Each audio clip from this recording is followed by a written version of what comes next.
Hello friends, चलिए आज की क्लास शुरू करते हैं। आज हम लोग देखेंगे ज्वालामुखी।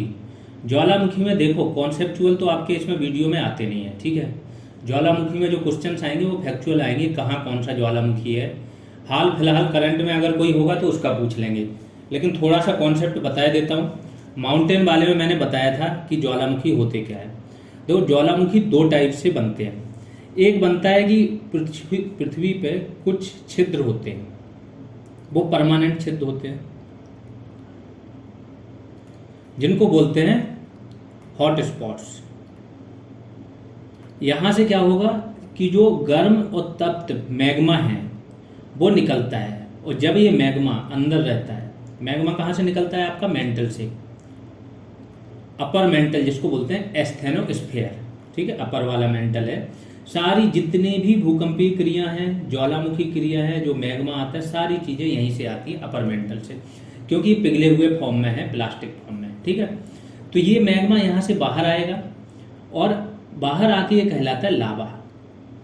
इसमें क्या क्या होता है, गैस होती है, गैसें होती हैं, खनिज होते हैं, चट्टानों के टुकड़े होते हैं, धूल होती है, धुआं होता है, ये सारी चीजें इसमें से बाहर निकलती है। जब बाहर निकल के ये अभी कम मात्रा में नहीं होता, इतनी सारी मात्रा में होता है कि एक पूरा पर्वत सा बन जाता है, इस टाइप से फैलता रहता है।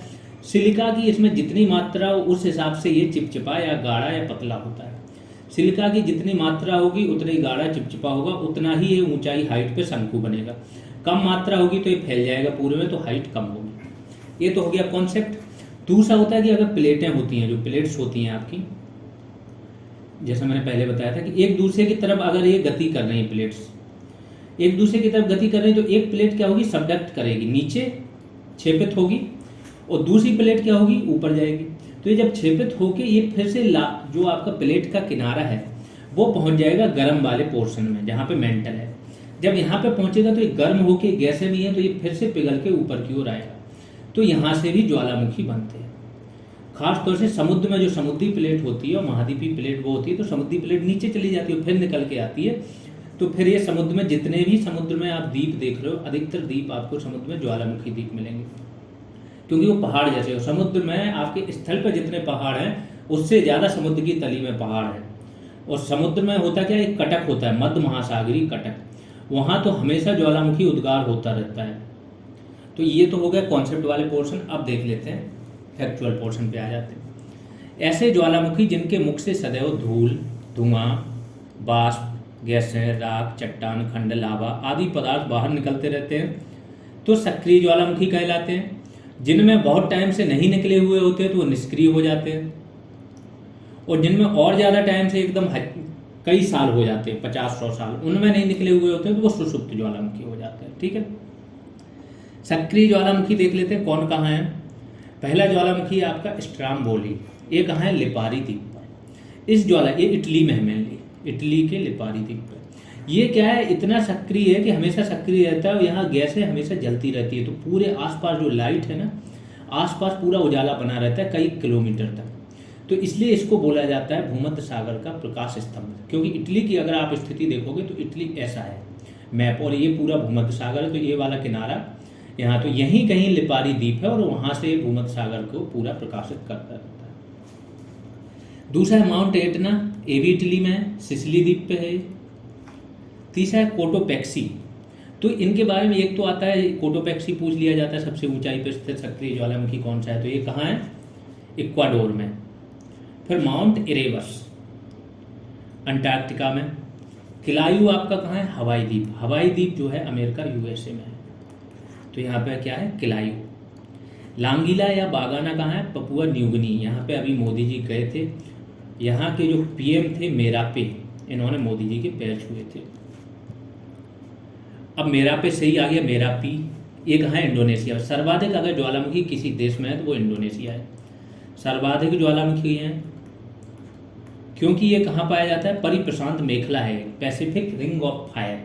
तो सर्वाधिक ज्वालामुखी इसी परिप्रशांत मेखला में ज्वालामुखी उद्गार होते रहते हैं। सबसे ज्यादा सक्रिय प्लेट है यहाँ पे, जो समुद्री प्लेट है वो अंदर सबडक्ट होती है, फिर ज्वालामुखी के रूप में आते हैं। तो पूरा ये ऐसे करके ज्वालामुखी की एक रेखा सी बन गई है, जिसको बोलते हैं परिप्रशांत मेखला। सुमेरु ही आपका जावा है, जावा, सुमात्रा, ये सब किसके पार्ट है, इंडोनेशिया के। सबसे ज़्यादा सुनामी वगैरह का भी खतरा यहीं पे रहता है इंडोनेशिया में, सबसे ज़्यादा अस्थिर जगह है यहीं पे। दुकानों आपका कहाँ है? इंडोनेशिया में। सर्वाधिक द्वीप भी आपके इंडोनेशिया में ही है, ठीक है। यासोर कहाँ है? तात्रा द्वीप वनुआतू करके एक छोटा सा देश है। मोना लोआ कहाँ है? हवाई द्वीप में है, और ये कहाँ है आपका? यूएसए के उसमें आता है ये, अंडर में, ठीक है। बिल्लारिका कहाँ है? चिली में।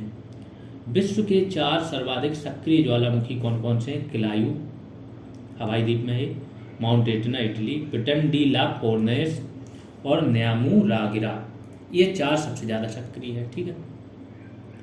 अब आ जाते हैं सुषुप्त ज्वालामुखी। ये तो सक्रिय की बात कर ली, सुषुप्त कौन कौन से? ऐसे ज्वालामुखी जिनमें निकट अतीत से कोई उद्गार नहीं हुआ है परंतु जिनमें कभी भी उद्गार हो सकता है, सुषुप्त ज्वालामुखी कहलाते हैं। कौन कौन से हैं? विसुवियस इटली में है ये। फ्यूजियामा कहाँ है आपका? जापान में। क्राकाटाओ कहाँ है? इंडोनेशिया में। जो मैंने बोला इंडोनेशिया में बहुत सारे ज्वालामुखी हैं। इंडोनेशिया में द्वीप हैं छोटे छोटे, एक्चुअली बहुत सारे द्वीप हैं, कम से कम 20,000 द्वीप हैं इंडोनेशिया में, पूरे देश में। नारकोंडम द्वीप जो है आपका अंडमान निकोबार। तो अंडमान निकोबार भारत का अगर देखो तो सक्रिय ज्वालामुखी भारत का कौन सा है? बैरन द्वीप या बैरन आइलैंड पे है। और निष्क्रिय देखोगे तो नारकोंडम। भारत में 2 ही ज्वालामुखी हैं, ठीक है। पहले जो आपके ज्वालामुखी पर्वत से जो ही बना है, बैसाल्ट चट्टानों से, ज्वालामुखी उद्गार से, तो आपका पूरा प्रायद्वीप का पठार बना है, दक्कन प्लेट में। आगे आ जाते हैं शांत ज्वालामुखी। ऐसा ज्वालामुखी जिनमें ऐतिहासिक काल से कोई उद्गार नहीं हुआ, मतलब कई सालों से, कई 100 वर्षों से, ठीक है, और निकट भविष्य में भी कोई उद्गार होने की संभावना नहीं है। शांत ज्वालामुखी कहते हैं इनको, ठीक है। शांत ज्वालामुखी देख लेते हैं कौन। कोह सुल्तान कहाँ है? ईरान में। देवबंद भी ईरान में है आपका। किलीमंजारो जो है आपकी अफ्रीका की सबसे ऊंची चोटी है, यूपीएससी में एक बार मैचिंग में आया था, ठीक है। एक तो यह, इसी पे जो आपका ज्वालामुखी है तंजानिया में है। चिम्बराजो इक्वाडोर। एंका कांगुआ एंडीज पर्वत श्रेणी में है, और अगर आप देखोगे तो एक बार देख लें, एंका कांगुआ शायद आपका सबसे ऊंचाई पर स्थित ज्वालामुखी है, लेकिन ये शांत है। पोपा आपका म्यांमार में। उद्गार के आधार पर अब देखो, ये तो हो गए सक्रिय भी पढ़ लिया आपने, निष्क्रिय भी पढ़ लिए और शांत भी पढ़ लिए। सबके मेन उदाहरण भी, बस इतना ही आता है आपके में। थोड़ा सा कॉन्सेप्चुअल पोर्शन और दे रहे हैं कि केंद्रीय उद्गार होता है, एक होता है दरारी उद्गार। यहाँ से दरार के माध्यम से ज्वालामुखी का उद्गार होता रहता है बराबर। बड़ा ऊंचा सा पहाड़, अगर सिलिका की मात्रा ज़्यादा है तो बहुत विस्फोटक उद्गार होता है और बहुत ज़्यादा खतरनाक भी होता है, और इससे भूकंप भी आ जाते हैं। जब ज्वालामुखी उद्भेदन किसी एक केंद्रीय मुख से भारी धमाके के साथ होता है तो उसे केंद्रीय उद्भेदन कहते हैं। केंद्रीय उद्गार विनाशात्मक प्लेटों के किनारों के सहारे होता है। विनाशात्मक प्लेट क्या होती है बता देता हूँ, कि जब 2 प्लेटें एक दूसरे की तरफ आ रही हैं तो इसको बोलते हैं विनाशात्मक प्लेट। एक दूसरे के किनारे आ रही हैं और इसके बाद क्या होगा, एक क्षेपित हो जाएगी, एक तो टकरा के नष्ट हो जाएगा ये वाला पोर्शन, तो ये विनाशात्मक होता है। दूसरा ज्वालामुखी का प्रकार है आपका पीलियन तुल्य ज्वालामुखी। ये ज्वालामुखी सबसे अधिक विनाशकारी होते हैं। इसका उद्गार सबसे अधिक विस्फोटक और भयंकर होता है। इससे निकलने वाले लावा में सिलिका की मात्रा क्या होती है? अधिक होती है, जिसके कारण लावा अधिक अम्लीय, जहाँ सिलिका की मात्रा होगी तो वहाँ क्या होगा, जैसा मैंने बताया था, सिलिका की जितनी ज़्यादा मात्रा, लावा अम्लीय और चिपचिपा होता है। जब चिपचिपा होता है, चिपका हुआ होता है, तो क्या होता है, ऐसे उद्गार हो रहा है। ज्वालामुखी का थोड़ा सा मैं बना, यहाँ से उद्गार हो रहा है तो ये यहाँ पे क्या है, मटेरियल फैलता रहता है, इस तरफ और इस तरफ, दोनों तरफ फैलता रहता है। अब जितना ही ज़्यादा चिपचिपा गाढ़ा होगा उतना ही क्या होगा, ये हाइट तक जाएगा लावा जो निकलेगा। और अगर ये पतला होगा तो ये क्या होगा, ऐसे करके ऐसे लंबाई में यहाँ पे ऐसे ऐसे फैलता रहेगा। तो यही होता है, जितना चिपचिपा होगा, सिलिका की जितना मात्रा होगी उतना ही भारी क्या होगा, ये विस्फोटक होगा। विस्फोट के साथ ये फटेगा। जब फटेगा, इस ज्वालामुखी में अगला उद्गार पिछले उद्गार से निर्मित ज्वालामुखी शंकु को तोड़ते हुए, ये क्या होता है, शंकु बन जाता है, एक प्रकार शंकु का रूप धारण कर लिया। अब जब अगला उद्गार होगा तो इसको तोड़ते हुए होगा।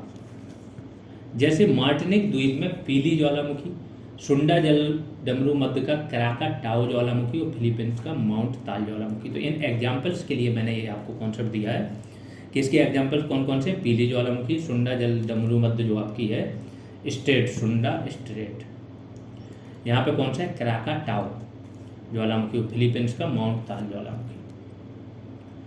फिर अगला होता है वल्केनो तुल्य ज्वालामुखी। इसमें अम्लीय से लेकर क्षारीय तक कितने प्रकार के लावा का उद्गार होता है, तो अम्लीय भी होता है, इसमें क्षारीय भी होता है। गैसों के अत्यधिक निष्कासन के कारण प्रायः आसमान में जो बादल होते हैं ना, वो फूल गोभी के आकार के छा जाते हैं, कुछ दिखाई नहीं देता है, ठीक है। तो इस ज्वालामुखी मेघ दूर तक छा जाते हैं। ज्वालामुखी क्या होता है, बादल में ये दूर दूर तक जो इसके सोल्स होते हैं, एरोसोल्स जिसको बोला जाता है, SO2 के कण, ये सब फैल जाते हैं और काला सा हो जाता है पूरा आसमान कई हजार किलोमीटर तक, ठीक है।